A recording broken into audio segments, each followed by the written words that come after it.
The Alberta budget cut continues to reverberate around the province, including here at SAIT.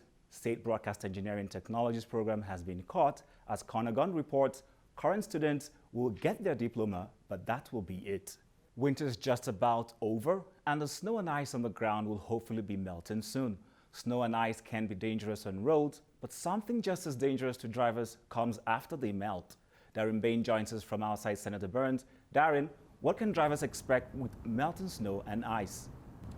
Darren Bain reporting from SAIT campus. I know I've experienced some problems with potholes myself, so that's good to know.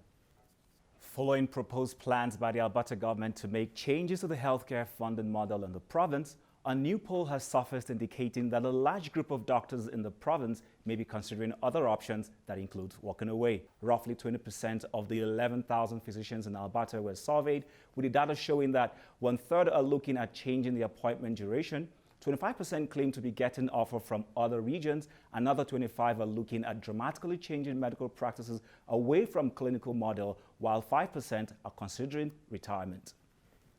164 Alberta's provincial parks could potentially be privatized.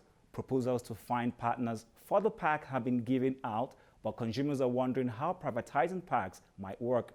According to Environment Minister Jason Nixon, Alberta can no longer afford the retail side of parks, as it is currently costing taxpayers $86 million, with less than half of that in return. Public reaction to this has mostly been negative, and petition to stop the privatization has already received close to 40,000 signatures.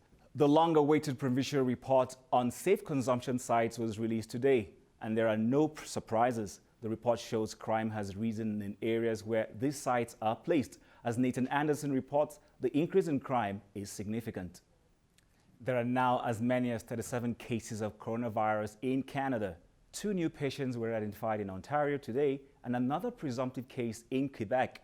With infected areas in China, Japan, and Korea in lockdown, already many areas are at risk and making preparations for an outbreak. Dawson Enns has the latest on how SAIT can cope with quarantine if the time comes.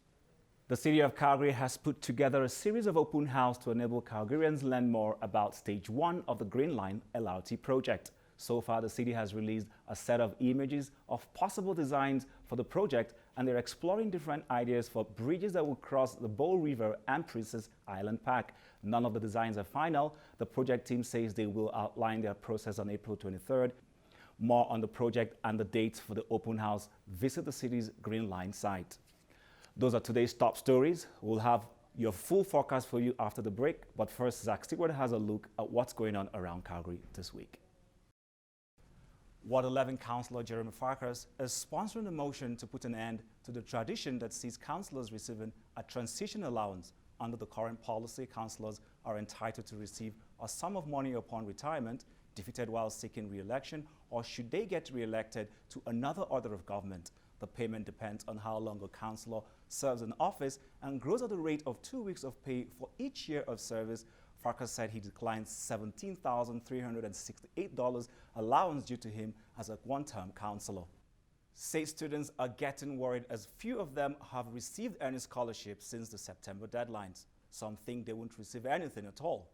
Simone Charest joins us from SAIT Studio. Simone, when should SAIT students receive their awards? Simone Charest reporting from SAIT Studio. Will have more on this story tonight on Newsfile at 6. A recent trend of increased employment numbers in Canada recently came to a halt last month, with Alberta among the provinces experiencing significant declines according to Statistics Canada. Labour force surveys employment in Canada fell by 18,000 in November.